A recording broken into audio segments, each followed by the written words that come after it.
Bad news! Queen's move to prevent venomous Sussex snakes.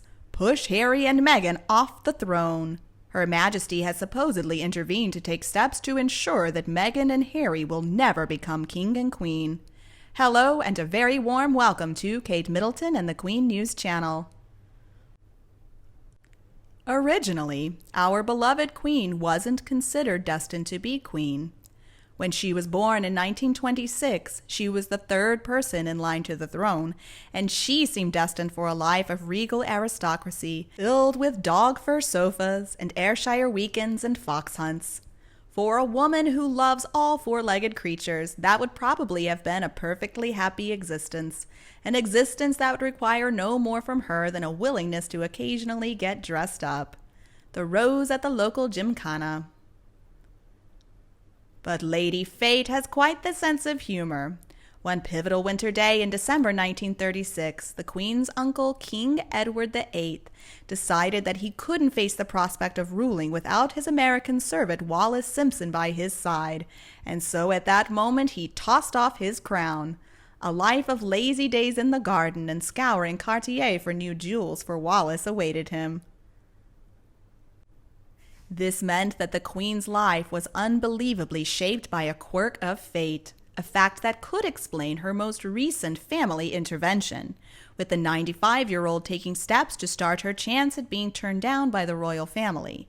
Prince Harry's nephew ascends to the throne. Let me explain. This situation begins with helicopters, an expensive form of transportation that's extremely popular with the royal family.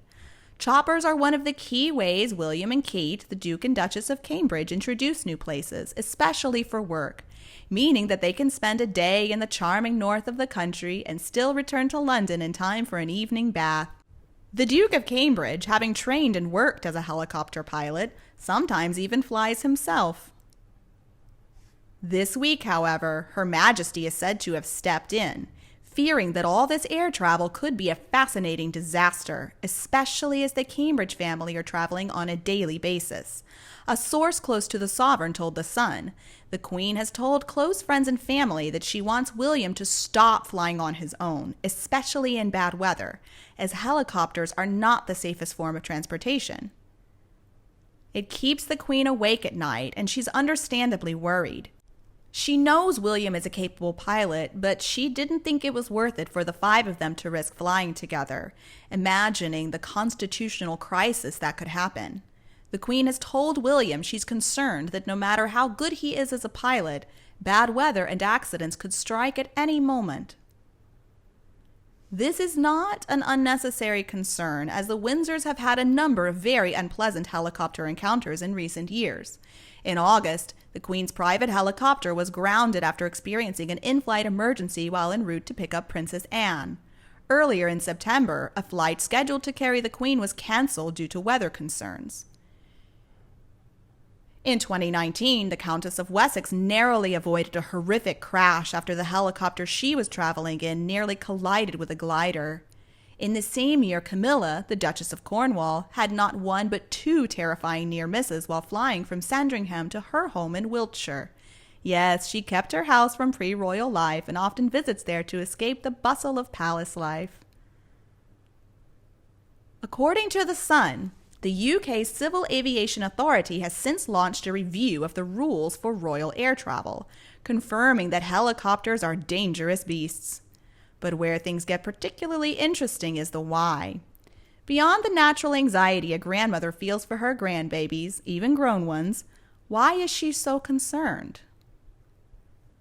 Reportedly, her helicopter concerns were also fueled by concerns about what could happen to the monarchy if the worst-case scenario were to happen and her successor suffered a brutal blow. The Queen is delighted at how William and Kate have weathered the test of recent years, and she knows that the monarchy is secure in their hands, the source told The Sun. She thinks the future is bright for them behind Charles, but if anything happens to William and his family, it's unthinkable. And there's a twist, because although the current Harry may be fundamentally unfit for the monarchy, if a tragedy of some sort were to strike, and it's not out of the question, then the 36-year-old man would probably take the throne. Not trying to be too macabre here, but if something happened to William and his son and heir Prince George, it will be the content creator now based in California and a man who has an unusual fondness for the word impact who would take the throne after Charles. And after Harry, rise up King Archie. Even if the Cambridge family were to stop traveling together and only the father of three, William, were killed in this hypothetical scenario, Harry could essentially rule, as he could potentially be made regent if Charles died before George turned 18. Therefore, the boy could assume the crown in his own right. With Harry and his wife Meghan, the Duchess of Sussex's noisy and angry harassment of the palace this year, it would be understandable if the idea of even the furthest possibility of the monarchy in their hands is also what's keeping his gang awake at night. Not so long ago, the prospect of a King Henry IV would have been tragic, but also a bit thrilling. The immaculate charmer with a top job? Now that image is less curious and more disturbing to anyone interested in the permanence of the monarchy, because the very notion of the Sussexes taking over would be like leaving two vegetarians in charge of a butcher shop. That being said, I, for one, would love to see what stunning haute couture the Queen Consort Meghan would choose for the opening of Parliament, but that's another story entirely. There is no guarantee that the monarchy would survive under the rule of the Sussexes. The royal family, virtually unchanged until 2021, has miraculously survived the PR bouts caused by the Sussexes parading into the sunset, as well as the ongoing fiasco full of mockery that we can refer to as Prince Andrew. The Windsors remaining in the UK with their hands on the royal tiller are currently enjoying positive public support, thanks in part to their stellar performance during the pandemic, as well as leadership on climate change. But recent achievements are astounding. All that's needed would be a new family scandal, a new Andrew disclosure, or even new devastating revelations about Harry for the current popular status of the royal family to be dealt a catastrophic, perhaps even fatal blow. The palace desperately needs calm seas and favorable tides in the years to come to really put the royal family back on track after one of the most volatile and damaging periods in its modern history.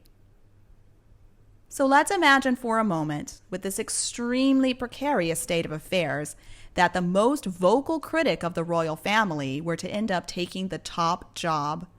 Would he tear down an organization he has shown disrespect, or would he care about it? How would he reshape or rebuild the organization on which he has blamed so many of his problems and so much of his misery? The throne can fall freely. While these are all hypothetical worst-case scenarios, the fact that the Queen is said to be worried about these things does not suggest that the family wounds are healing or that the pain is being alleviated by time and distance. Furthermore, the House of Windsor may be enjoying a splash of purple and a second honeymoon with the British public, but recent gains and all this momentum can be dissipated in the blink of an eye, with a negative news cycle of the day or by a loose blade in a rotor helicopter. With the countdown to the Queen's Platinum year, the window for the unassailable 95-year-old to save the entire regal box and dice is closing, and closing quickly. And you? What do you think about the Queen's new move? Please tell me your opinion below in the comments and we'll talk about it. If you enjoyed our video today, don't forget to like and share it with anyone who needs it now. And don't miss any new updates from Kate Middleton and the Queen News channel by clicking subscribe to get more interesting videos from our team. Now thank you for watching, have a great day, and I'll see you in the next videos.